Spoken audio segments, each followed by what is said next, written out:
Hello guys, welcome back to my YouTube channel. In this video tutorial, I will show you geometry dash error. That is,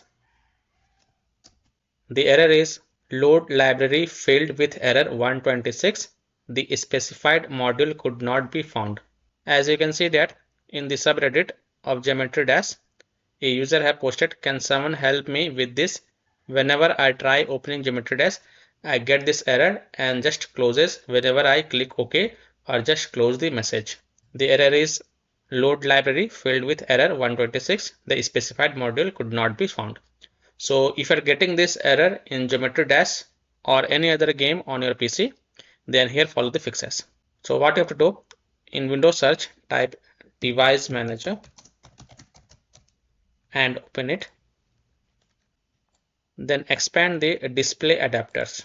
And then if find multiple display adapter over here, for example AMD, then right click on it and then select disable device. And then again click on yes to confirm.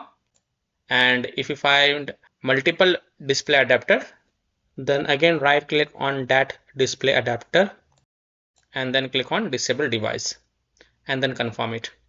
Close this and then you can go ahead and launch the game in whichever game you are facing the issue, for example Geometry Dash or any other game, and then your problem will get fixed.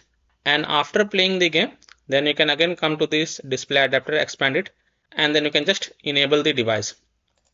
And also note one thing, if you're using a multiple monitors or second monitors, then this fix will not work. So first of all, you have to unplug the second monitor and then this fix should work. So that's all for this video. If this video helped you, then please like and subscribe to my channel, share this video and hit the bell icon to get the latest updates. Thank you.